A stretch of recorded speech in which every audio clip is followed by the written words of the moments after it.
आज हम lesson start करेंगे थर्ड, हिस्ट्री का थर्ड लेसन है जिसको हम बोलते हैं त्रिपक्षीय संघर्ष, यानी त्रिपक्षीय संघर्ष। इसको बोलते हैं ट्राई पार्टी स्ट्रगल। इंग्लिश में लिखा होता है, जैसे इंग्लिश में बुक में पढ़ोगे ट्राई पार्टी स्ट्रगल, यानी तीन पार्टियों के बीच में संघर्ष हुआ। किसे लेके? एक जगह थी कन्नौज, यानी कन्नौज बहुत ही फर्टाइल एरिया था, बहुत ही इंपॉर्टेंट एरिया था, सांस्कृतिक केंद्र था। तो उससे लेकर उत्तर भारत की जो तीन बड़ी बड़ी पार्टियां थी, पाल है, प्रतिहार है और राष्ट्रकूट है, वो तीनों पार्टियां आपस में लड़ी थी। तो इस लेसन की स्टार्टिंग में ये दिखा रखा है। देखिए, जब एक टीचर क्लास में जाती है, तीन बच्चे लड़ रहे होते हैं बेंचेज के लिए। किसके लिए? बेंचेज के लिए, कि मैं इधर बैठूंगा, मैं इधर बैठूंगा। दो लड़कियां थी और एक लड़का था। तो टीचर समझाती कि बेटा लड़ना नहीं होता, तुम एक जगह के लिए लड़ रहे हो। वो बोला मैं बैठूंगा, वो बोला मैं बैठूंगा। तो लड़ाई करना समय की बर्बादी है, समय की बर्बादी है और धन की बर्बादी है। बच्चों ने पूछ लिया कि मैम कैसे समय की बर्बादी है, कैसे धन की बर्बादी है? तो वो टीचर बताती है कि देखिए, आइए, जो प्राचीन भारत था उसमें क्या है, उत्तर भारत के अंदर क्या है, तीन पार्टियां ऐसी ना, एक जगह थी कन्नौज, उससे लेकर वो उन्होंने लड़ाई की थी आपस में। तो उनका धन का विनाश हुआ था, आपस में बहुत ज़्यादा नुकसान हुआ था। तो लड़ाई में कभी भी कोई फायदा नहीं होता। तो वो टीचर बताती है कि आइए हम देखेंगे कि किस तरह क्या तीन पार्टी आपस में एक जगह से लेकर लड़ी, तो उन पार्टियों का क्या हो गया, नाश। क्या हो गया? नाश। तो वो इसलिए बता रही है कि तुम्हें भी स्कूल में एक जगह से लेकर लड़ना नहीं चाहिए, समझ गए ना? तो कोई भी जगह है, कोई भी थोड़ी चीज़ है, उसकी अगर लड़ोगे तो आपका क्या होगा, आपका नुकसान होगा। तो टीचर ने अच्छे से समझाया है कि हम अच्छे से लेसन पढ़ेंगे कि कैसे दो तीन पार्टियां थी, उनका लड़ते लड़ते लड़ते क्या है, विनाश हो गया। वो पार्टियां 200 सालों तक लड़ती रही। कितने सालों तक? 200 साल लड़। अब देखिए, हमारा यही लेसन है, जिस लेसन को हम पढ़ेंगे त्रिपक्षीय संघर्ष, पाल, प्रतिहार, राष्ट्रकूट। ये भारत के अंदर देखिए, उसमें जो भारत था उसके अंदर ये तीनों के अलग अलग रीजन के अंदर, भारत के उत्तर भारत के अंदर मेन यही तीन पार्टियां। देखिए, पाल का मतलब देखिए, जो बंगाल का रीजन है, बंगाल और बिहार का रीजन है, यहाँ पे कौन सी डेंसिटी थी? पाल डेंसिटी। कौन सी थी? पाल। पाल राजवंश थे बंगाल और बिहार। बंगाल और बिहार पे कौन से थे? पाल। और राजस्थान है, कुछ गुजरात है, महाराष्ट्र है, इस रीजन के अंदर थे गुर्जर। क्या थे? गुर्जर, जिसको हम बोलते हैं गुर्जर प्रतिहार। क्या बोलते हैं? गुर्जर प्रतिहार, या अकेला प्रतिहार भी बोल दो, एक बात है। गुर्जर प्रतिहार लिखा मिलेगा, कहीं पे क्या है, सिर्फ प्रतिहार मिलेगा। तो इधर कौन से थे? प्रतिहार। इनको गुर्जर प्रतिहार ही बोलते हैं, इनका ये इलाका था, ये प्रतिहार थे। और इसके नीचे थे राष्ट्रकूटा। चालुक्य को हरा के कौन आए थे? राष्ट्रकूटा। कौन आए थे? राष्ट्रकूटा। तो इधर थे राष्ट्रकूट। क्या थे? राष्ट्रकूट। तो तीनों पार्टियां एक जगह थी इनके बीच में, यहाँ पे एक जगह थी, इसका नाम था कन्नौज। क्या था? कन्नौज। तो कन्नौज से लेकर लड़े थे ये तीनों के तीनों, और तीनों का क्या हो गया था? नाश हो गया था, यानी विनाश। लड़ते लड़ते क्या है, ये इनका विनाश हो गया। तो ये लेसन पूरा का पूरा इसी के अंदर है। बस थोड़ा सा याद रखना कि पाल कहाँ पे थे, प्रतिहार कहाँ पे थे और राष्ट्रकूट कहाँ पे थे। राष्ट्रकूट का तो हमने पहले वाले लेसन में पढ़ लिया था कि राष्ट्रकूट, उन्हीं के बारे में पढ़ेंगे, प्रतिहार पाल कौन थे। अब देखिए, इसमें ये कह रहा है कि देखिए इसमें ऐसा क्यों हुआ, कंडीशन क्या हुई। ये कह रही है हर्ष की मृत्यु के पश्चात, जैसे हर्षवर्धन की मृत्यु हुई तो भारत के अंदर भारत की जो राजनीतिक एकता थी, यानी पूरा भारत एक था, राजनीतिक एकता थी, तो वो क्या होगी, समाप्त हो गई। यानी इतना बड़ा साम्राज्य था वो धीरे धीरे क्या है, समाप्त हो गया। यानी हर्षवर्धन के बाद जो साम्राज्य धीरे धीरे क्या है, टूटने लगा। तो इसमें बता भी रखा है विशाल साम्राज्य, जो इतना बड़ा साम्राज्य था, इसके स्थान पे छोटे छोटे राज्यों का क्या हो गया, उदय हो गया। छोटे छोटे राज्यों का क्या हुआ, उदय हुआ, यानी बहुत बड़े राज्य। यानी हर्षवर्धन का राज्य टूट के क्या है, छोटे छोटे राज्यों में बिखर गया। फिर बाद में देखिए अलग अलग छोटे छोटे राज्यों के क्या है, खुद के अलग अलग राजा बन गए। समझ गए ना, पूरा बड़ा साम्राज्य था, उसका एक राजा था, कौन था, हर्षवर्धन। हर्षवर्धन की मृत्यु होगी तो जो राज्य किस में टूट गया, छोटे छोटे राज्यों में। और छोटे छोटे राज्यों के क्या हो गया, अपने अपने खुद के राजा, और फिर वो क्या आपस में लड़ने लगे।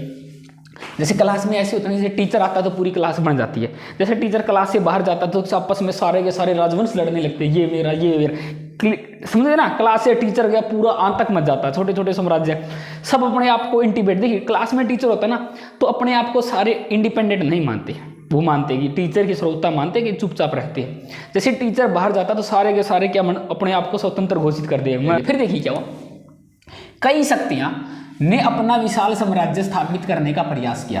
यानी कुछ ऐसी शक्तियां थी विशाल साम्राज्य बनाना चाहती थी, बिल्कुल हर्ष की तरह। फिर क्या हुआ उसमें, ये कह रही देखिए इन शक्तियों में मुख्य कौन सी थी, प्रमुख थी। देखिए ऐसे तो बहुत सारी शक्तियां थी, लेकिन इसमें तीन प्रमुख शक्तियां थी।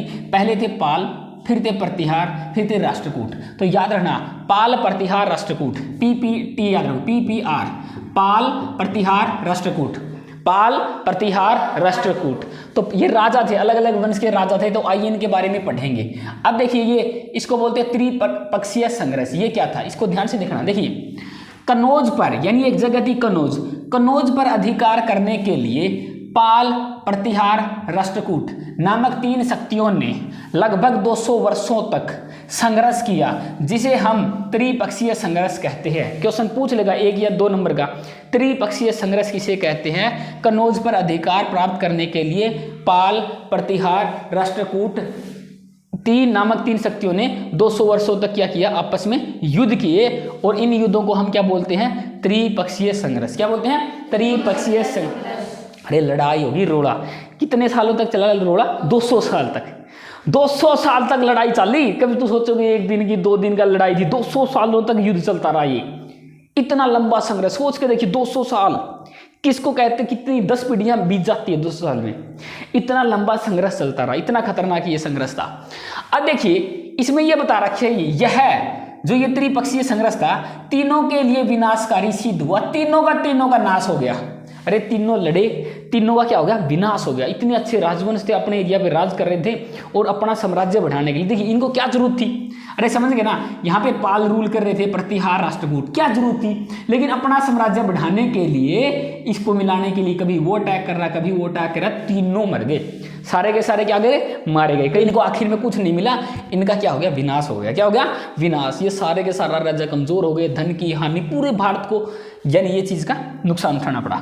आगे देखिए फिर ये कह रहा है कि कनौज के लिए संघर्ष क्यों हुआ भाई? ऐसी क्या बात थी कनौज में? ध्यान से इस तरह क्वेश्चन पूछ लेगा 3-4 नंबर में भी। देखिए क्यों था, पहला पॉइंट ध्यान से देखिए, बी एक्टिव। कनौज हर्ष की राजधानी थी। हर्षवर्धन, इससे पहले किसका शासन था? हर्षवर्धन का। हर्षवर्धन की राजधानी थी, जिसे एक गौरवपूर्ण स्थान प्राप्त हुआ था। यानी कनौज एक गौरवपूर्ण स्थान था, एक इंपॉर्टेंट जगह थी। क्यों थी? क्योंकि हर्षवर्धन की राजधानी क्या थी? हर्षवर्धन थी। ऐसे पूछ लेगा ना, इतना इंपॉर्टेंट क्यों था कनौज? पहले क्या बताओगे? ये हर्षवर्धन की राजधानी थी। क्या थी? हर्षवर्धन की राजधानी। तो इसका दुनिया के अंदर गौरवपूर्ण स्थान था। गौरवपूर्ण क्या था? स्थान, क्योंकि हर्षवर्धन की राजधानी थी। हर्षवर्धन इतना बड़ा सम्राट हुआ था, पहला कारण ये था। दूसरा देखिए, उत्तरी भारत का सबसे बड़ा व्यापारिक केंद्र था, यानी व्यापार का केंद्र, यानी इतना बड़ा व्यापारिक है या सांस्कृतिक? इधर व्यापारिक नहीं आएगा, ये आएगा सांस्कृतिक। क्या आएगा? सांस्कृतिक। इसकी जगह आएगा सांस्कृतिक। उत्तरी भारत का सबसे बड़ा क्या है? सांस्कृतिक केंद्र था, यानी कल्चरल बिल्कुल सेंटर था, यानी संस्कृति बहुत ज्यादा डिपेंड करता था। समझ गए ना? पहला क्या था? हर्षवर्धन की राजधानी। दूसरा क्या? सबसे बड़ा सांस्कृतिक केंद्र। तीसरा पॉइंट देखिए, यह एरिया बहुत उपजाऊ था, यानी जो कनौज है बहुत ज्यादा उपजाऊ था और व्यापारिक दृष्टि से महत्वपूर्ण था। इधर से व्यापार सुगमता से होता था। तो दूसरा कारण, उपजाऊ भी बड़ा एरिया था, यहाँ पे खेती बाड़ी बहुत अच्छे से होती थी और व्यापार बहुत अच्छे ढंग से किया जाता था। और तीसरा देखिए, उस समय यहाँ पे एक मान्यता थी। मान्यता क्या थी? यदि कोई राजा कनौज पर अधिकार कर ले, कोई भी राजा कनौज पे अधिकार करके ही उत्तर भारत पर सर्वोच्चता स्थापित कर सकता है। यानी उस समय एक लगता था कि जिसके पास कनौज आ गया तो क्या आ गया? पूरे उत्तर भारत का क्या बन गया? वो स्वामी बन गया। समझ गए ना? तो इसलिए एक मान्यता थी, इसलिए क्या कनौज से रिलेटेड लड़ाई कर रहे थे। पहला बताइए, ये क्या थी? हर्षवर्धन की राजधानी। दूसरा क्या? उत्तर भारत का सबसे बड़ा सांस्कृतिक केंद्र। तीसरा क्या? यह बहुत उपजाऊ था और व्यापारिक दृष्टि से इंपॉर्टेंट था। और तीसरा क्या? एक मान्यता थी, जो कनौज पे अधिकार करेगा उत्तर भारत पे क्या करेगा? सर्वोच्चता स्थापित करेगा। पूरे उत्तर भारत पे क्या करेगा? सर्वोच्चता स्थापित करेगा। तो ये 4 पॉइंट इंपॉर्टेंट याद रखना। आगे बात सुनिए। इसके बाद में देखिए, ये संघर्ष की शुरुआत देखिए कैसे हुई। क्वेश्चन पूछ लेगा संघर्ष की शुरुआत कैसे हुई। देखिए ये कह रहा है कि त्रिकोणीय संघर्ष की शुरुआत, ये जो पाल वंश के जो शासक है, पाल वंश के शासक थे धर्मपाल। क्या थे? धर्मपाल। देखिए एक चीज नोट कीजिए, पाल वंश के शासकों में ज्यादातर क्या मिलेगा? पाल। क्या मिलेगा? पाल। हर नाम के पीछे ज्यादातर राजा है, उनके नाम के पीछे आएगा पाल। क्या आएगा? पाल। जैसे पल्लव के पीछे क्या आता था? वर्मन। वर्मन जो राजा थे सारे के सारे, उनके नाम के पीछे क्या आता है? वर्मन। सबके पीछे क्या आता है? लगभग वर्मन। तो वो कौन से राजा थे? पल्लव। तो पाल वाले राजा के नाम के पीछे क्या आएगा? पाल। जैसे धर्मपाल, महेंद्रपाल, सतपाल, इस तरह खूब नाम आएंगे। 780 ईस्वी में हुई थी, यानी स्टार्ट हो गई थी धर्मपाल के समय में 780 ईस्वी में। तो क्वेश्चन पूछ लेगा इस संघर्ष की शुरुआत किसके समय में हुई थी? धर्मपाल के समय में 780 में। ऐसा क्या हुआ था? देखिए धर्मपाल बड़ा शक्तिशाली राजा था, उसने क्या है? कनौज पर अधिकार कर लिया। किसके ऊपर अधिकार कर लिया? कनौज पे। मान लीजिए इधर कनौज है, ये यहाँ का राजा धर्मपाल बन गया। क्या बन गया? धर्मपाल। तो धर्मपाल ने क्या किया? इस कनौज पे अधिकार कर लिया। ये कनौज है ना, कनौज शक्तिशाली था, इस कनौज पे क्या किसने अधिकार कर लिया? धर्मपाल ने। किसने कर लिया? धर्मपाल ने। तो देखिए फिर क्या हुआ, धर्मपाल ने जब अधिकार कर लिया तो पड़ोसी को जलन होती है कई बार। बाद में क्या हुआ, ये कह रहा कि प्रतिहार वंश का जो राजा था वत्सराज, क्या नाम था इसका? वत्सराज, यह सहन नहीं कर पाया। वो देख रहा था टुकर टुकर, प्रतिहार का राजा देख रहा था वत्सेन, क्या नाम था इसका? वत्सराज। ये देख रहा था भाई साहब ये ले गया कनौज, नहीं बस उसका जलन होगी, समझ गए ना? नींद नहीं आई इसको कि ये कैसे ले गया। फिर क्या किया उसने, देखिए वत्सराज ने गंगा यमुना दोआब, दोआब होता है दो नदियों के बीच का एरिया, यानी गंगा यमुना जो एरिया है, नदी का एरिया, उनके बीच में इनके मध्य में एक लड़ाई हुई। यानी वत्सराज और क्या है धर्मपाल के बीच में एक क्या हुई? लड़ाई हुई। इस लड़ाई के अंदर क्या है, धर्मपाल को पराजित कर दिया। वत्सराज ने किसको हरा दिया? धर्मपाल को। देखिए इन वंश के ये शासक थे राजा, जो लड़ाई करे ना, लड़ाई हो रही ना आपस में, तो इसने क्या कर दिया, इसने कनौज पर अधिकार कर दिया। ये देख रहा था, इसको हजम नहीं हुई ये चीजें, फिर इसने क्या कर दिया, इसके ऊपर अटैक कर दिया। बीच में लड़ाई हुई तो कौन हार गया? धर्मपाल हार गया। कौन हार गया? धर्मपाल। धर्मपाल हार गया तो कनौज छीनेगा ना, कनौज छीनेगा ना। फिर क्या हुआ, वत्सराज बड़ा खुश हुआ, खुश होके उसने क्या किया, देखिए परंतु इसी समय देखिए उसने क्या किया, अधिकार कर लिया और उसको लगा कि अब कनौज आएगा मेरा। किसका हो जाएगा? मेरा। अरे ध्यान सुनिए, पहले इसने कब्जा लिया, ठीक है, फिर इसने लड़ाई करके ये सोच रहा मेरा होगा। किसका होगा? मेरा। अब ये देख रहा था राष्ट्रकूट, ये देख रहा था अरे ये तो बात नहीं, पहले इसने छीन लिया फिर इसने छीन लिया, तू पागल है। फिर ये भी देख रहा था, तो फिर ये क्या करेगा, ध्यान से देखिए फिर आगे हुआ। इसमें क्या हुआ, परंतु इसी समय राष्ट्रकूट के महान राजा कौन थे? ध्रुव। कौन थे? ध्रुव। ये भी देख रहा था अच्छा तुम लोगे, ने कनौज पर क्या कर दिया? अधिकार कर लिया। क्या कर लिया? अधिकार कर लिया। और अधिकार करके जो वत्सराज है उसको क्या कर दिया? भगा दिया। इसने उसके ऊपर अटैक कर दिया। अरे समझ गए ना, इसने धर्मपाल के ऊपर अटैक कर दिया, उसको हरा दिया। फिर ये था, इसने इसके ऊपर अटैक कर दिया, इसको भगा दिया। फिर धर्मपाल फिर आया, धर्मपाल को फिर मार मार के भगा दिया। अरे समझ गए ना, जो ये राष्ट्रकूट राजा था इसने क्या दोनों को भगाया। पहले किसको भगाया? जो ये वत्सराज इसको भगाया, फिर दोबारा से धर्मपाल आ गया, अरे मार गया, और फिर इसको ही भगाया। दोनों को मारा, वत्सराज को मारा, धर्मपाल को मारा, दोनों को मार के क्या भगा दिया। और उसने क्या कर लिया? कनौज पर अधिकार कर लिया। क्या कर लिया? कनौज में अधिकार कर लिया। और तीनों के बीच में रोड़ा हो गया ना, अरे हो गया ना झगड़ा, तीनों के बीच में लड़ाई, तीन राजा ने लड़ाई कर दी। और किसकी शुरुआत होगी? त्रिपक्षीय संघर्ष की शुरुआत होगी। ये आगे कितने सालों तक चलेगा? 200 सालों तक। इनकी जितनी पीढ़ियां मारते रहेंगे, एक बार वो अधिकार करेगा, एक बार वो अधिकार करेगा, एक बार वो अधिकार करेगा, मौका मिलते वो ही अधिकार करेगा। समझ गया? पहले पाल वाले ने अधिकार किया, फिर इसने मौका करके इसके ऊपर अटैक कर दिया, इसको भगा दिया। फिर जैसे ही ये राज करने वाला था, फिर इसने आके इसके ऊपर अटैक कर दिया। तो ये तीनों राजा के नाम याद रखना, ठीक है? वत्सराज कहाँ के राजा थे बताइए? वत्सराज प्रतिहार, वत्सराज प्रतिहार, और धर्मपाल पाल, ये तो अपने आप धर्मपाल पाल के राजा थे। और वत्सराज प्रतिहार। और ध्रुव कहाँ के थे? राष्ट्रकूट। राष्ट्रकूट राजा कौन थे? ध्रुव थे। ध्रुव राष्ट्रकूट राजा थे। तो समझ गए ना? अरे याद हो गया ना, दिमाग में याद रखना पूरा। त्रिपक्षीय संघर्ष, बताइए त्रिपक्षीय संघर्ष किन तीन पार्टियों के बीच में हुआ? पाल, प्रतिहार, राष्ट्रकूट। पाल, प्रतिहार, राष्ट्र। किस चीज से लेके हुआ? कनौज। क्यों किसके लेके? कनौज। पूछेगा कनौज से लेकर क्यों हुआ? ऐसा क्या था कनौज में? हाँ, कनौज हर्ष की राजधानी थी। दूसरा सांस्कृतिक केंद्र था, उपजाऊ एक क्षेत्र था। क्या था? उपजाऊ क्षेत्र था। व्यापारिक दृष्टि से बहुत अच्छा था। और एक चीज क्या थी? एक मान्यता थी, अगर कोई इधर राज करेगा पूरे उत्तर भारत पे राज करेगा, ठीक है? और ये शुरुआत किसके समय में हुई? धर्मपाल के समय में 780 में। कब हुई? 780 में। धर्मपाल ने क्या कर दिया? शक्तिशाली था, कनौज पे आक्रमण कर दिया। ऐसे ऐसे कौन देख रहा था? टुकर टुकर। कौन देख रहा था? वत्सराज। वत्सराज देख रहा था प्रतिहार का शासक। फिर उसने क्या कर दिया? उसको गंगा यमुना दोआब में हरा दिया, अटैक करके क्या कर दिया? फिर उसने अधिकार कर लिया। फिर कौन देख रहा था? ध्रुव। कौन देख रहा था? ध्रुव। ध्रुव ने क्या? उसको मारा, भगा दिया। फिर धर्मपाल आया, धर्मपाल को भगा दिया। तीनों का रोड़ा हो गया, तीनों का रोड़ा एक जगह से लेके आपस में मारते रहे, भाग गए, फिर अधिकार कर लिया, हो गया। अभी तो शुरुआत है, 200 सालों तक चला। इसका थोड़ा सा लंबा इतिहास है, थोड़ा सा हम पहले समझ गए। कब शुरुआत हुआ? 680 में। जो ये कहानी हमने पहले ना, 3 राजा थे, स्टार्टिंग में 3 राजा थे। इसमें देखिए अलग अलग आएगा, थोड़ा सा ये कंफ्यूजिंग रहेगा, लेकिन ध्यान से, जितने ध्यान से सीखोगे अच्छे से होगा। एक बार देखिए कि आगे क्या हुआ, वही बात कर रहे हैं हम। त्रिपक्षीय जो संघर्ष हुआ उसी को हम करेंगे आगे। अब बोर्ड में देखो, सारे नोटबुक में कोई देखेगा, समझना है साथ में, बिल्कुल अलर्ट होके। बुक में कोई नहीं देखेगा। अब देखिए वो जो बात हमने इतनी सीख ली थी, आगे क्या हुआ देखिए। ध्रुव है जिसने क्या किया, ध्रुव कहाँ का शासक था, राष्ट्रकूट। ध्रुव कहाँ का शासक था, राष्ट्रकूट। ध्रुव जो शासक था, अभी तक देखिए, अभी तक इसने कनौज में अपनी स्थिति दृढ़ नहीं की थी, यानी जो सुदृढ़ स्थिति नहीं कर पाया था, मजबूत नहीं कर पाया। फिर से क्या किया, धर्मपाल ने सैनिकों के साथ आकर कनौज पे क्या कर दिया, हमला कर दिया। क्या कर दिया, हमला कर दिया। समझ गए ना। इसके बाद देखिए हमला होने के बाद क्या हुआ, इसने क्या किया, इंदर युद्ध को हराकर कनौज पर अधिकार कर लिया और चक्कर युद्ध को गद्दी पे बैठा दिया। देखिए ये जो इंदर युद्ध है ना, इंदर युद्ध है, जैसे ने ध्रुव ने क्या किया था, कनौज को जीत के इसको गद्दी पे बैठा दिया था, ये इसी का बंदा था। ध्रुव राजा ने इंदर युद्ध को क्या दे दिया था, कनौज दे दिया था। लेकिन फिर इसने क्या किया, इधर ये बैठा था, धर्मपाल ने सैनिकों के साथ गया, इंदर युद्ध को क्या कर दिया, हरा दिया और कनौज में क्या कर लिया, अधिकार कर लिया। और उसने क्या है, चक्कर युद्ध को गद्दी पे, राजगद्दी पे बैठा दिया। ये चक्कर युद्ध किसका बंदा था, धर्मपाल का। समझ गए ना, बस थोड़ा सा याद रखना, ये थोड़ा सा कंफ्यूजन है, चक्कर युद्ध इंदर युद्ध कहाँ से आ गए, ये युद्ध नहीं है, ये बंदों के नाम है।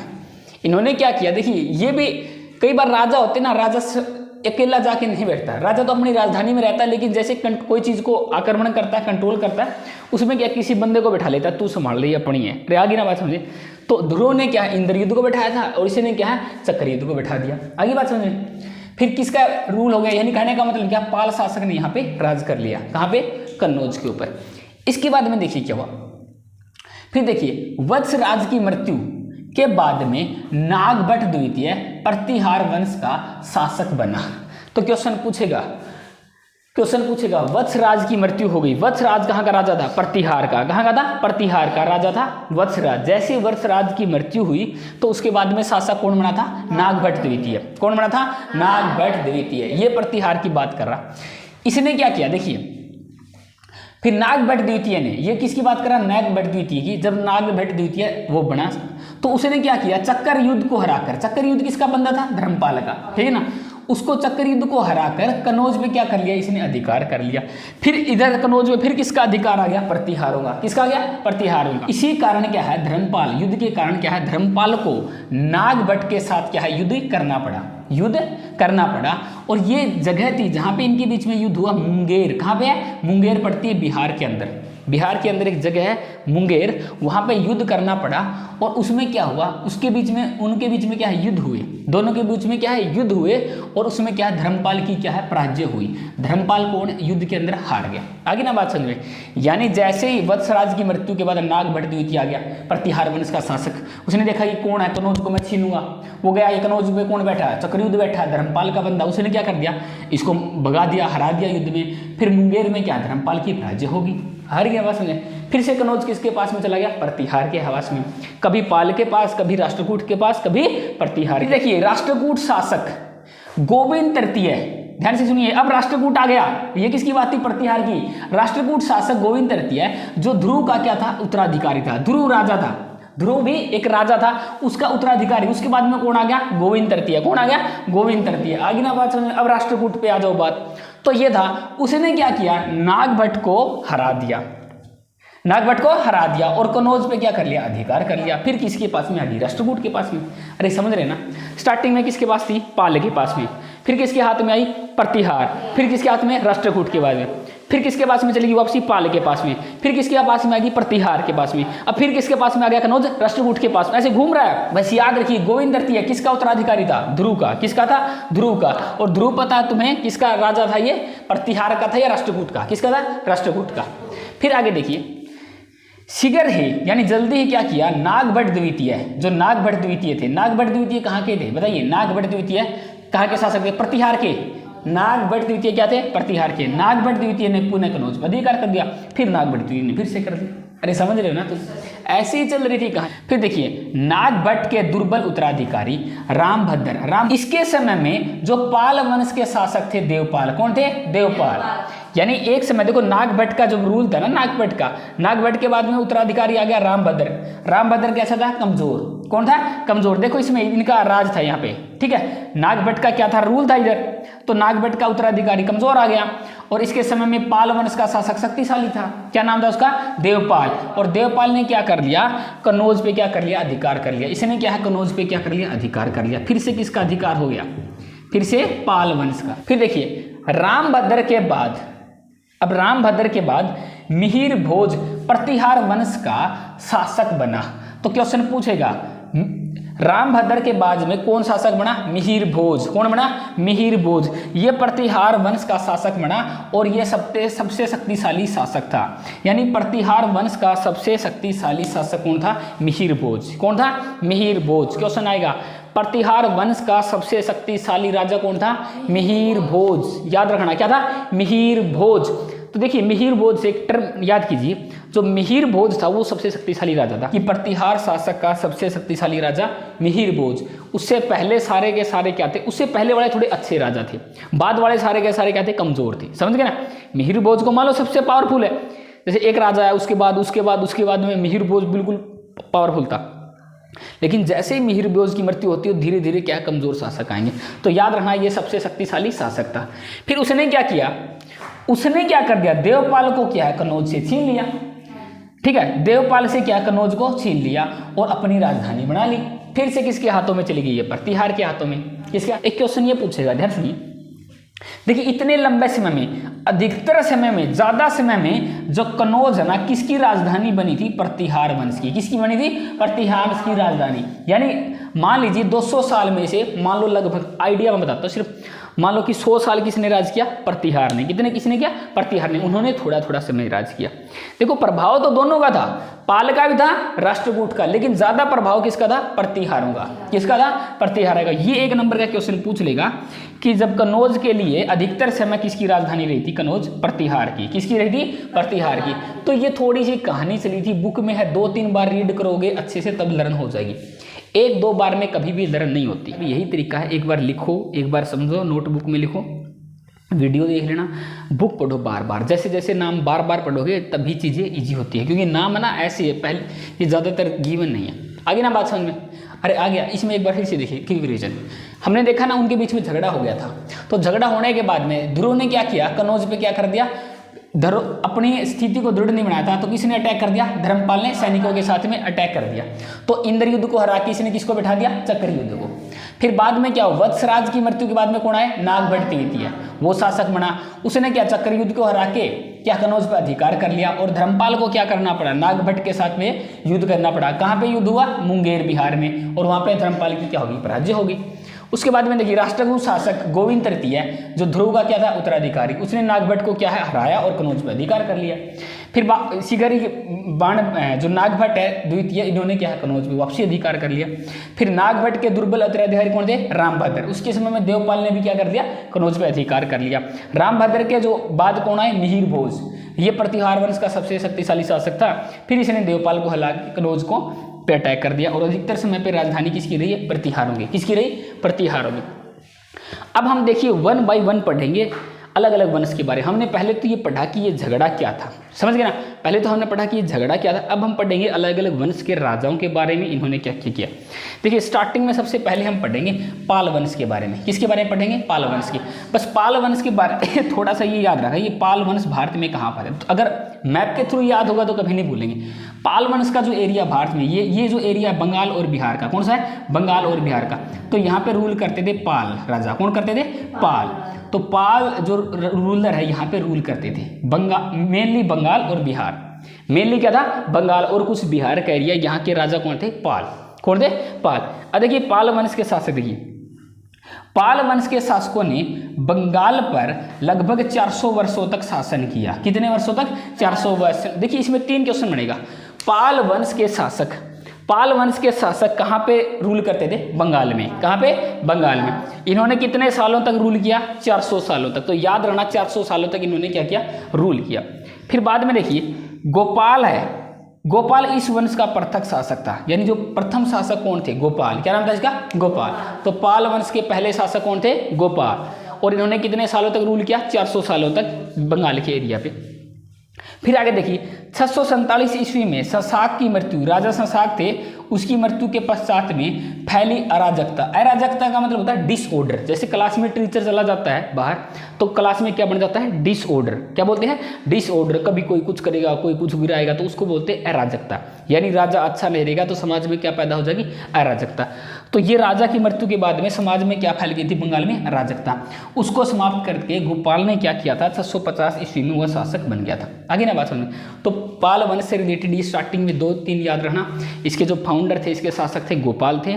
उन्होंने कब रूल किया था, 650 ईस्वी में। हम बात कर रहे थे पाल वंश की। फिर आगे देखिए, धर्मपाल, देवपाल और नारायणपाल आदि प्रमुख पाल शासक थे। यानी पहले पाल शासक तो आपको पता है कि गोपाल थे।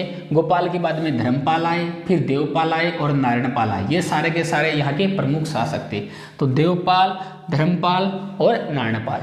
आगे देखिए, नारायणपाल के उत्तराधिकारी कमजोर निकले। यानी जो नारायणपाल थे, इसके बाद में जितने भी शासक बने वो सारे के सारे कैसे निकले, कमजोर निकले। और उनके बाद में क्या हो गया, पाल वंश का क्या हो गया, पतन हो गया। पाल वंश का क्या हो गया, पतन हो गया। क्योंकि इसके उत्तराधिकारी नारायणपाल तक के जो सारे के सारे शासक ठीक थे, उसके बाद में क्या इसका धीरे धीरे विनाश हो गया। आगे देखिए, 1197 ईस्वी में मोहम्मद गोरी के एक सेनापति ने इस वंश को क्या कर दिया, नष्ट कर दिया। तो यहाँ पे कहने का मतलब क्या, पाल वंश का क्या हो गया, पतन हो गया। क्या हो गया, पतन। बस 4-5 चीजें याद रखना इसके बारे में। ये कहाँ के शासक थे, कितने सालों तक रूल किया और कौन कौन से इसके प्रमुख शासक थे। अब हम बात करेंगे पाल वंश का योगदान क्या रहा, यानी भारत के लिए, यानी हमारे हिस्ट्री में इनका योगदान क्या रहा। तो पाल वंश के योगदान के बारे में पढ़ेंगे। देखिए, पाल शासकों ने बौद्ध धर्म को राजकीय धर्म घोषित किया। तो क्वेश्चन पूछ रहे ये 1 नंबर वाले ने, तो पाल शासकों ने किस धर्म को राजकीय धर्म घोषित किया था, बताइए। बौद्ध धर्म को। किसको किया था, बौद्ध धर्म को। तो पाल शासक बौद्ध धर्म को ज्यादा वैल्यू देते थे, तो उन्होंने क्या है, राजकीय धर्म घोषित कर दिया। वो करके उन्होंने क्या, बंगाल और बिहार में, यानी ज्यादातर वहीं पर रूल करते थे, वहां पे उन्होंने अनेक विहार बनवाए, अनेक मठ और अनेक मंदिरों का निर्माण करवाया। उन्होंने बहुत सारे, बंगाल और बिहार के अंदर खूब मठ है, मंदिर है, इन चीजों का निर्माण कराया। आगे देखिए, बहुत सारे भवन नष्ट कर दिए गए। किसके द्वारा किए गए, देखिए जो मुस्लिम आक्रमणकारी आए बाद में, क्या है, मुस्लिम जो आक्रमणकारी थे, मोहम्मद गोरी था, गजनी था, जितने भी और भी बाकी थे, नादिर शाह था, इन्होंने क्या किया, ये बहुत सारे भवनों को क्या कर दिया, नष्ट कर दिया। क्या कर दिया, नष्ट। बंगाल और बिहार से ये जितने के सारे भवन थे, मंदिर थे, मठ थे, इनको क्या कर दिया, नष्ट कर दिया। किसने, मुस्लिम आक्रमणकारियों ने किया। ठीक है, आगे देखिए, मूर्तिकला तथा चित्रकला के क्षेत्रों में उन्नति की। ठीक है, यानी इसके समय में क्या हुई, यानी जो मूर्तिकला, यानी जो मूर्ति बनाने की जो कला थी और चित्रकला थी, पेंटिंग वगैरह, इसमें क्या बहुत ज़्यादा उन्नति की। इसमें यानी जो मूर्तिकला होती थी, सबसे फेमस जो मूर्तियां होती थी महात्मा बुद्ध की होती थी। किसकी होती थी, महात्मा बुद्ध की। क्वेश्चन पूछ लेगा। यानी पाल वंश के शासकों में, यानी मूर्तिकला के अंदर सबसे फेमस मूर्तियां किसकी होती थी, महात्मा बुद्ध की। ये शिक्षा एवं साहित्य के भी क्या थे, महान संरक्षक थे। इन्होंने इन चीज़ों को बचा के रखा। इन्होंने क्या किया, देखिए, शिक्षा के प्रसार के लिए सोमपुरी जगह, ये सोमपुरी, विक्रमशिला और उदंतपुरी में शिक्षण संस्थान बनवाए, यानी यूनिवर्सिटियाँ बनवाई वहाँ पे। यानी ये सारी की सारी जगह बंगाल और बिहार के अंदर मिलेगी आपको। पहली जगह सोमपुरी, विक्रमशिला और उदंतपुरी, ये सारी की सारी यहाँ पे इन्होंने क्या बनाए, विश्वविद्यालय, यहाँ पे यूनिवर्सिटी, यानी शिक्षण संस्थान का मतलब क्या, यानी जहाँ पे वो शिक्षा के केंद्र बनवाए। तो इन 3 जगह पे, पहले कौन सी थी, सोमपुरी, दूसरी कौन सी थी, विक्रमशिला, तीसरी कौन सी थी, उदंतपुरी। क्या ये, उदंतपुरी। तो ये तीनों जगह पे यहाँ पे यूनिवर्सिटियाँ वगैरह इन्होंने बनवाई।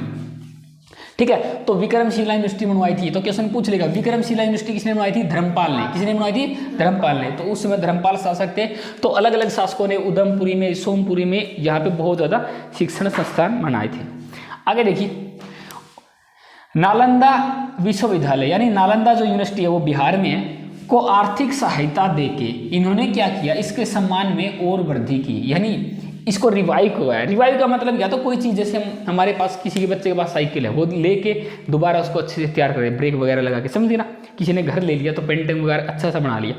तो जो नालंदा विश्वविद्यालय जो पहले से बना था, देखिए इनके समय में कौन सा विश्वविद्यालय बना था, विक्रमशिला। लेकिन नालंदा तो पहले से बना था, लेकिन इन्होंने नालंदा को क्या करवाया, रिवाइव करवाया। क्या करवाया, रिवाइव, यानी उसको आर्थिक हेल्प दी, इनको खूब पैसा दिया, और क्या है, इनके सम्मान में क्या होगी, बहुत ज़्यादा वृद्धि होगी।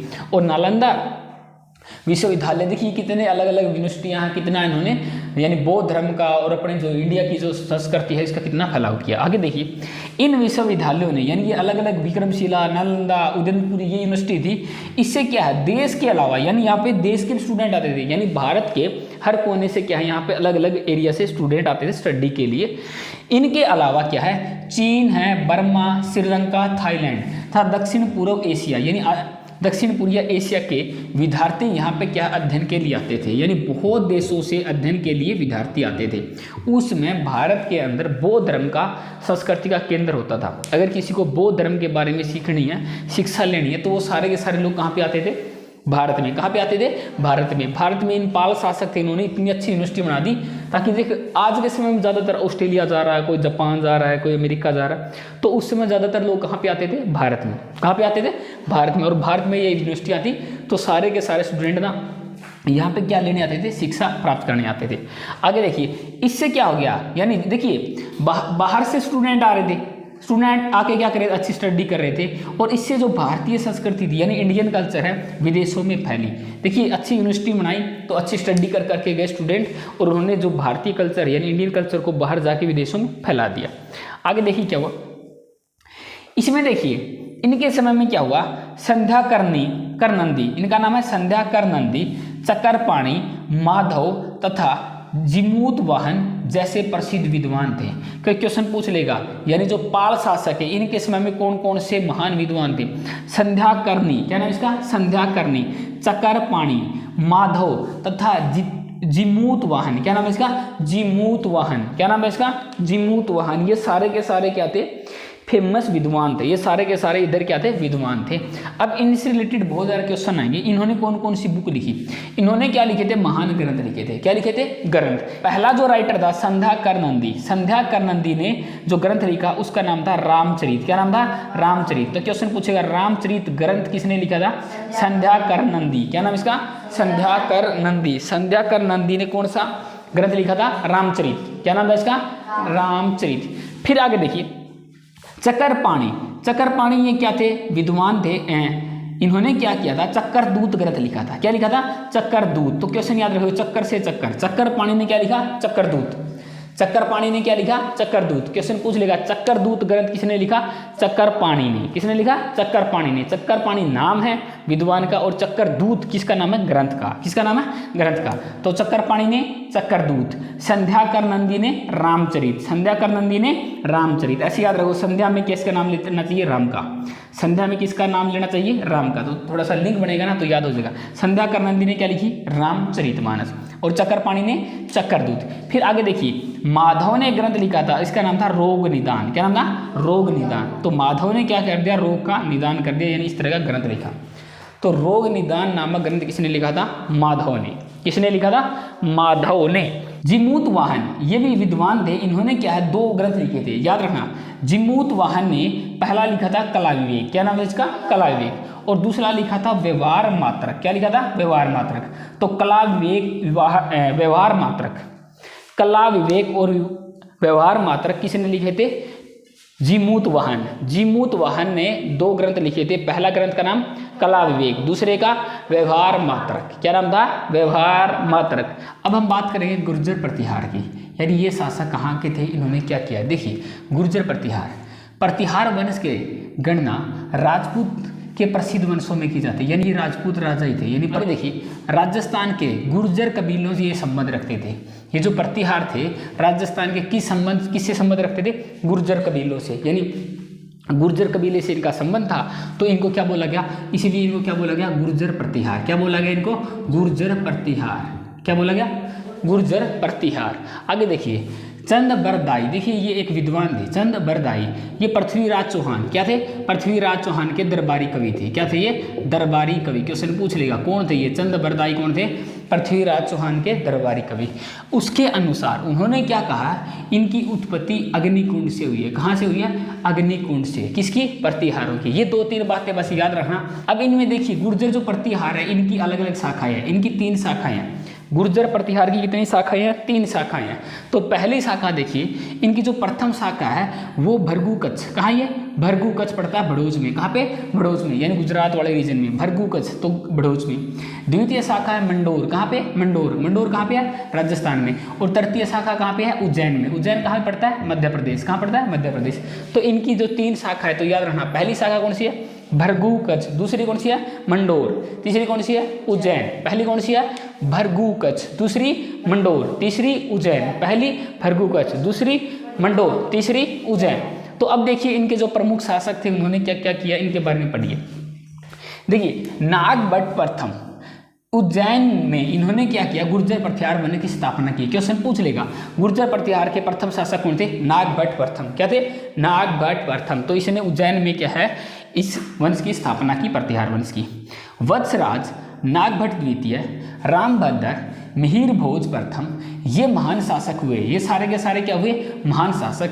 महान कैसे हुए हैं, इन्होंने क्या है कन्नौज पे अधिकार करके उत्तरी भारत पर प्रतिहारों की क्या किया, साम्राज्य का विस्तार किया। और हमने पढ़ा था कन्नौज राजधानी सबसे ज़्यादा किसकी रही थी, प्रतिहार शासकों की। इन्हीं की वजह से, यानी इनकी वजह से क्या है प्रतिहार ज़्यादा समय तक, कन्नौज ज़्यादा समय तक प्रतिहारों की क्या रही थी, राजधानी रही थी। यानी पाल और जो राष्ट्रकूटों की कम समय तक रही थी। तो ये चीज़ याद रखना। आगे देखिए मिहिर भोज के पश्चात, और एक चीज पता है ना, मिहिर भोज सबसे शक्तिशाली शासक था। क्वेश्चन पूछ लेगा प्रतिहार वंश का सबसे शक्तिशाली शासक कौन था, मिहिर भोज। क्या नाम था इसका, मिहिर भोज। मिहिर भोज के पश्चात महिपाल, महेंद्रपाल द्वितीय, महिपाल द्वितीय, राज्यपाल, त्रिलोचनपाल आदि शासक अयोग्य निकल गए। ये सारे के सारे शासक कैसे थे, अयोग्य। कहने का मतलब क्या है, मिहिर भोज से पहले जितने शासक थे कैसे थे, योग्य। मिहिर भोज के जितने भी आई वो सारे के सारे क्या निकले, अयोग्य निकले। तो थोड़ा सा इसमें कंफ्यूजन मत करना, इनमें भी पाल लिखा है तो ये इसका मतलब ये नहीं कि पाल वंश के शासक थे। तो याद रखना महिपाल आ जाए तो किसका था ये, प्रतिहार का। महेंद्रपाल भी प्रतिहार का, राज्यपाल, त्रिलोचनपाल, इनको थोड़ा सा मैच बत कर देना उनके साथ कि ये पाल वंश के शासक थे। ठीक है, तो ये प्रतिहार के थे, पाल लगा है लेकिन कोई खास बात नहीं है, लेकिन याद रखना तुम इनको थोड़ा सा। ठीक है, तो ये शासक सारे के सारे कैसे निकले, अयोग्य। 1018 में की घटना हुई, 1018 में गजनी ने, मोहम्मद गजनी ने क्या है कन्नौज पे आक्रमण कर दिया। कन्नौज उनकी राजधानी थी, उस पर ऊपर क्या कर दिया, अटैक। और उस समय वहाँ का शासक था राज्यपाल। राज्यपाल क्या था, शासक। और ये क्या है बिना युद्ध किए भाग गया, बिना युद्ध किए भाग गया। और ये चीज़ राजपूतों को सहन नहीं हुई। राजपूत कौन, यही ना, प्रतिहार क्या थे, राजपूत ही थे ना। तो इनको ये सहन नहीं हुई, इन्होंने क्या किया, उसको पकड़ कर, राज्यपाल को पकड़ कर उसका क्या करवा दिया, वध करवा दिया, यानी उसको मरवा दिया। और उसकी जगह पे त्रिलोचनपाल को क्या है राजगद्दी पर बैठा दिया। ठीक है, उन्होंने ये बोला कि देखिए आप शासक हो, राजा हो, अगर ऐसा कोई आक्रमण करेगा भागना। हमारे राजपूतों में ये चीज़ नहीं है कि आपको शासक है तो आपको लड़ना पड़ेगा। आपने क्या है कायरता दिखाई, इसलिए आपको मरवा दिया गया। और इसकी जगह त्रिलोचनपाल क्या बना, गद्दी पे शासक बन गया। इसमें देखिए फिर क्या, एक दो चीज और लिखी गई है, अलग अलग नामों से बोला गया है। एक तो प्रभास, क्या बोला गया, प्रभास। एक क्या बोला गया, आदिवरा। क्या बोला गया, आदिवरा।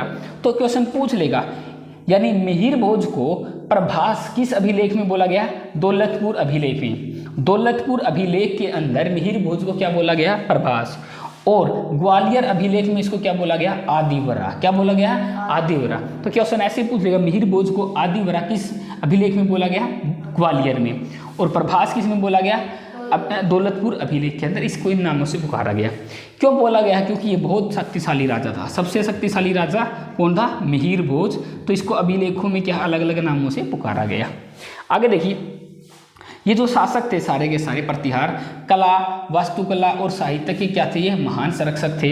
इन्होंने क्या किया, देखिए ओसिया, आभानेरी और कोटा, ये राजस्थान में पड़ती लगभग जगह। ओसिया, आभानेरी और कोटा में क्या है, खड़े मंदिरों की जिस दीवारों पे सुंदर नक्काशी का क्या किया, गढ़ाई। यानी सुंदर नक्काशी होता है डिजाइन वगैरह से, यानी ऐसे ऐसे मंदिरों पे क्या बहुत सुंदर सुंदर नक्काशियाँ इन राजाओं की देन है। फिर आगे देखिए, ग्वालियर संग्रहालय के अंदर, यानी ग्वालियर के अंदर एक म्यूजियम है, उसके अंदर प्रदर्शित एक सुसुंदरी नाम की एक महिला है। सुसुंदरी नाम की एक है महिला है, उसकी आकृति सबसे ज़्यादा फेमस है। और बहुत सारी आकृति है। तो क्वेश्चन पूछ लेगा, सुसुंदरी नामक महिला की आकृति कहाँ, कौन से म्यूजियम में रखी गई है, ग्वालियर संग्रहालय में। कहाँ पे रखी गई है, ग्वालियर संग्रहालय में। और ये किन शासकों की सबसे प्रमुख आकृति थी, तो प्रतिहार शासक होंगे। किसकी थी? प्रतिहार। पढ़ेंगे राष्ट्रकूट वंश कि राष्ट्रकूट वंश क्या था। देखिए यह वंश दक्षिण के प्रसिद्ध राजवंशों में एक था, यानी बहुत ज़्यादा फेमस ये वंश था। इस राजवंश ने 742 ईस्वी से लेकर 793 ईस्वी तक क्या है? शासन किया। क्वेश्चन पूछ लेगा कि इस वंश ने कब से लेके कब तक शासन किया? 742 से लेके 973 तक। कब से? 742 ईस्वी से लेके 973 तक, यानी लगभग 200 सालों तक इन्होंने क्या किया? शासन किया। ठीक है। इसकी देखिए राष्ट्रकूट जो वंश है ये बड़ा फेमस राजवंश था। इसकी भी 3 शाखाएं हैं। जैसे प्रतिहार की 3 शाखाएं हैं, ऐसे ही राष्ट्रकूट वंश की भी 3 शाखाएं हैं। जो पहली शाखा है इसको बोलते हैं मान्यूर शाखा। मान्यूर क्या है? मान्यूर शाखा। दूसरी है अलीचपुर शाखा। थर्ड है मान्यखेत शाखा। यानी इसकी 3 शाखा है। पहली शाखा मान्यूर शाखा, दूसरी अलीचपुर, क्या ये? अलीचपुर, और थर्ड क्या है? मान्यखेत शाखा। क्या है? मान्यखेत शाखा। राष्ट्रकूट वंश का संस्थापक किसको मानते हैं? दंतीदुर्ग। किसको? दंतीदुर्ग। तो राष्ट्रकूट वंश का शासक कौन था? क्वेश्चन पूछ लेगा। राष्ट्रकूट वंश का शासक कौन था? दंतीदुर्ग। क्या नाम था? दंतीदुर्ग। या पहला शासक यानी प्रथम शासक पूछ लेगा। राष्ट्रकूट वंश का संस्थापक या प्रथम शासक कौन था? दंतीदुर्ग। अब देखिए दंतीदुर्ग ने क्या किया? 742 ईस्वी में कांची, कौशल तथा मालवा आदि राज्यों को जीतकर अपने साम्राज्य का क्या किया? विस्तार किया। यानी इसने क्या अपने साम्राज्य का विस्तार किया? तो पहले कांची को, कौशल को, मालवा को हरा के क्या अपना साम्राज्य बसा लिया। किसने? दंतीदुर्ग ने। किसने? दंतीदुर्ग में। तो क्वेश्चन पूछ लेगा ना इसकी स्थापना कब हुई थी? 742 में। देखो ये सेम पॉइंट है। ठीक है ना। तो किसने की थी? दंतीदुर्ग ने कांची, कौशल और मालवा को जीतकर साम्राज्य बनाया था। फिर आगे देखिए दंतीदुर्ग ने 752 ईस्वी में, यानी इसके 10 साल बाद महाराष्ट्र पर संपूर्ण रूप से क्या कर लिया? अधिकार कर लिया। और इसलिए यानी इसने क्या पूरे महाराष्ट्र को जीत लिया। इसलिए इसने क्या है? महाराजा धीराज की उपाधि धारण कर ली। इन्होंने महाराजा धीराज की उपाधि धारण कर ली, यानी बड़ा एरिया जीत लिया। तो ये राजा से क्या बन गया? महाराजा। तो अपने आप को ये कहने लगा कि मैं महाराजा धीराज हूँ, मैंने महाराष्ट्र का रीजन को पूरा जीत लिया। फिर आगे देखिए 756 ईस्वी में दंतीदुर्ग की मृत्यु के पश्चात उसका चाचा कर्षण प्रथम क्या बन गया? शासक बन गया। क्वेश्चन ये पूछेगा दंतीदुर्ग की मृत्यु कब हुई? 756 ईस्वी में। कब हुई? 756 ईस्वी के अंदर दंतीदुर्ग की क्या होगी? मृत्यु होगी।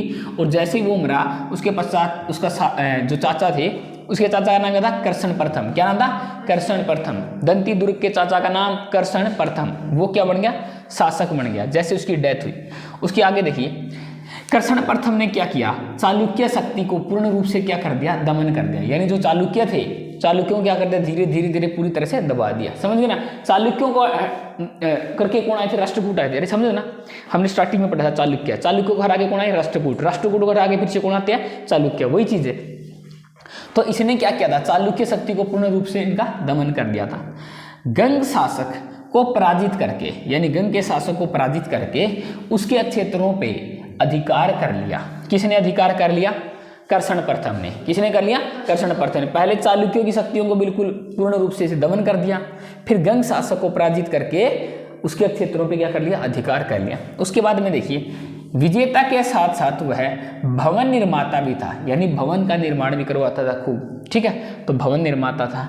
इसने देखिए क्या करवाया उसके द्वारा, यानी कर्षण प्रथम के द्वारा एलोरा में शिव की स्मृति में कैलाश मंदिर बनवाया गया। क्वेश्चन पूछ लेगा कैलाश मंदिर कहाँ पे है? एलोरा में। कहाँ पे है?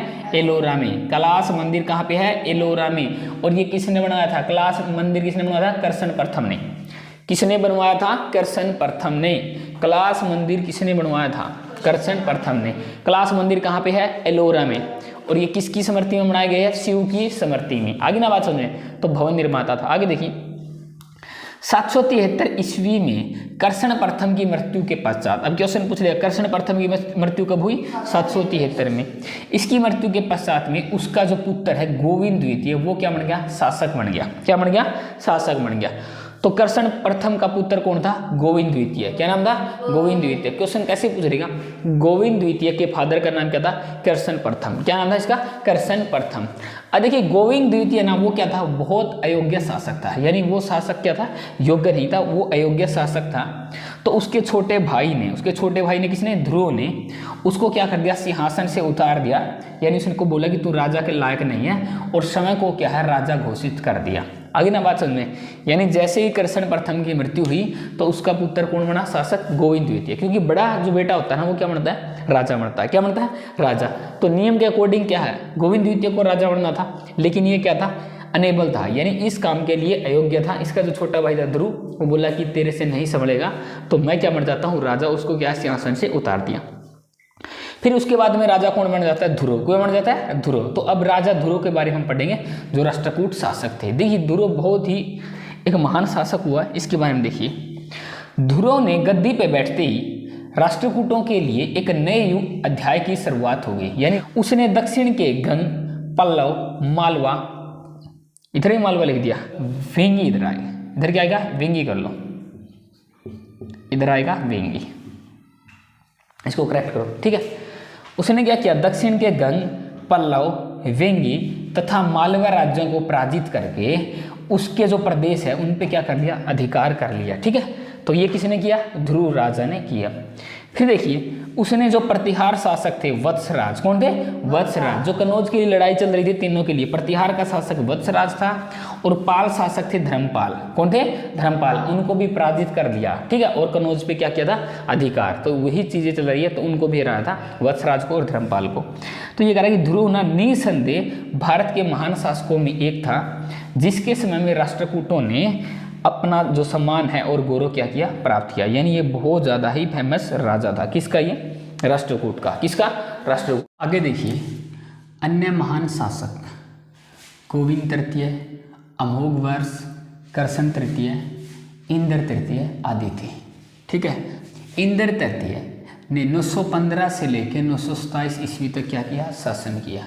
915 से लेकर 927 तक इंद्र तृतीय ने शासन किया। उसने परमार तथा चालुक्य के शासकों को हराया और महिपाल को हराकर उसने क्या, कनौज पर अधिकार प्राप्त कर लिया, यानी कनौज को उसने प्राप्त कर लिया, ठीक है। तो क्वेश्चन पूछेगा इससे रिलेटेड तो बता दोगे। तो इसने क्या है, परमार शासकों को और चालु शासकों को हराया और महिपाल को हरा के किसको, कनौज को इसने क्या कर लिया, प्राप्त कर लिया। तो महिपाल कहाँ के शासक थे, प्रतिहार शासक थे। आगे देखिए इंद्र तृतीय के बाद राष्ट्रकूट का पतन क्या है, आरंभ हो गया। इंद्र तृतीय के बाद धीरे धीरे क्या, राष्ट्रकूटों का पतन आरंभ हो गया। इसके बाद में देखिए क्या हुआ, इसके पश्चात इंद्र तृतीय के पश्चात अमोघ वर्ष द्वितीय, गोविंद चतुर्थ, अमोघ वर्ष तृतीय, कृष्ण तृतीय तथा कर्क द्वितीय शासन, इन्होंने क्या किया, शासन किया। ये सारे के सारे राजाओं ने शासन किया।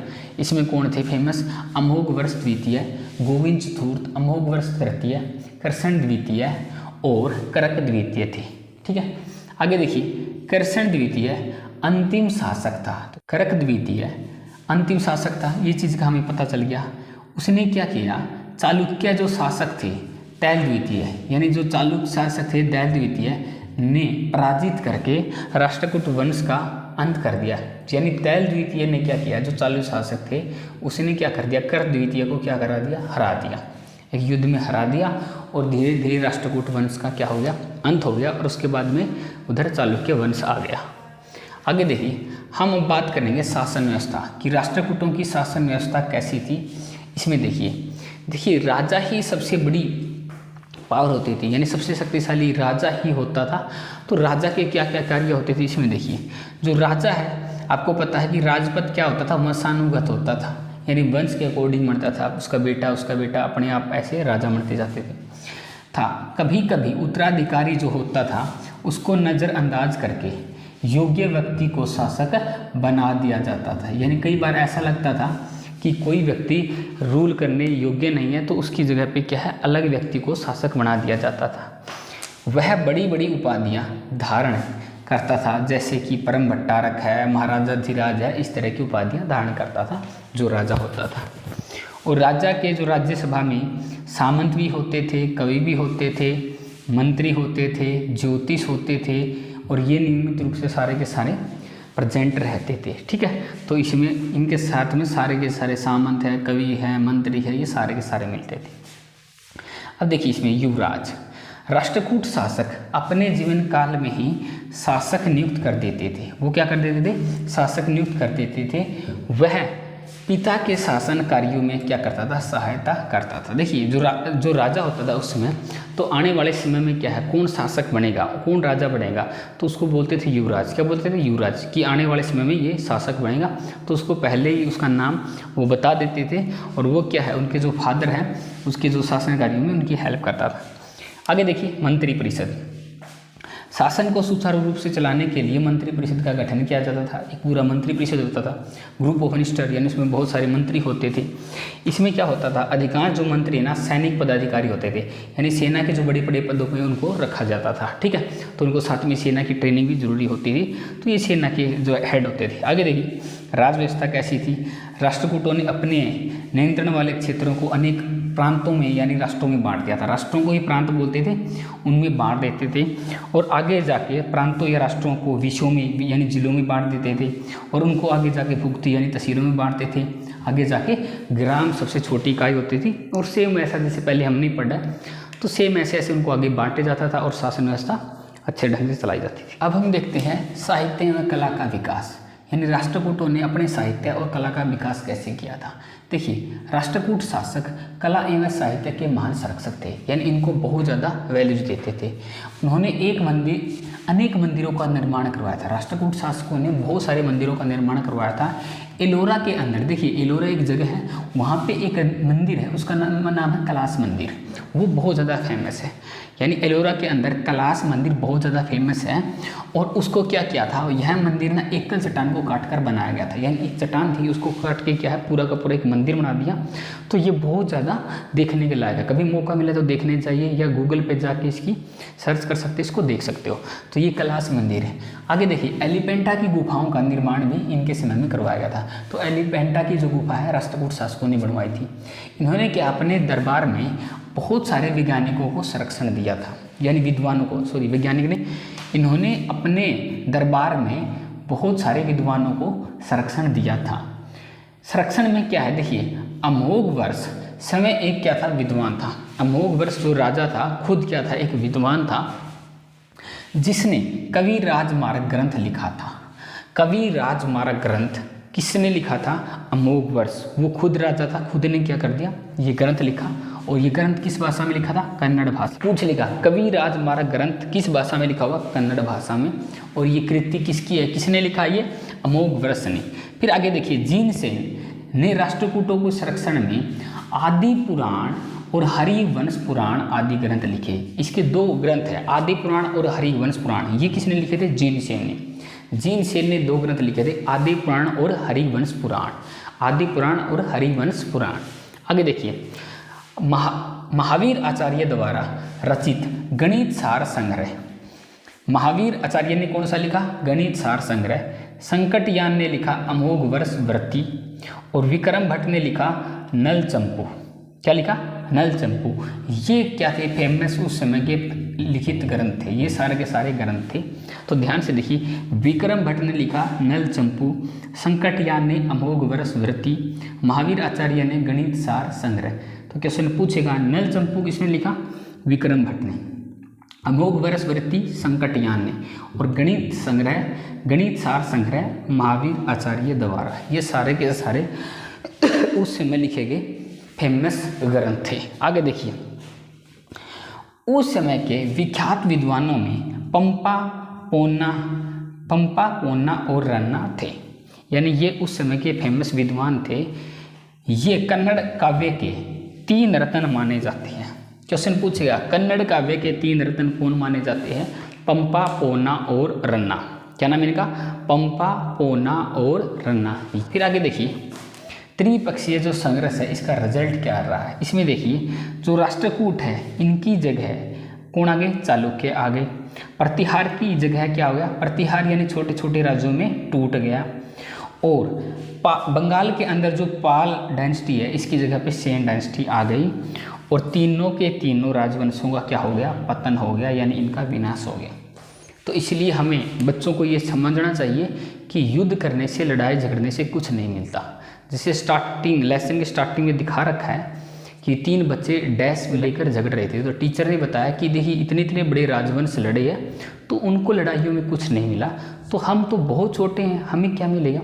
तो इसलिए अगर कोई भी समाज है, कोई भी देश है, कोई भी लोग जो भी लड़ेगा तो उसको युद्ध में कुछ नहीं मिलता। देखिए पहला विश्व युद्ध हुआ, दूसरा हुआ, रूस यूक्रेन का चल रहा है, तो जितने युद्ध हुए उनमें हमेशा ही समय की और धन की हानि होती है।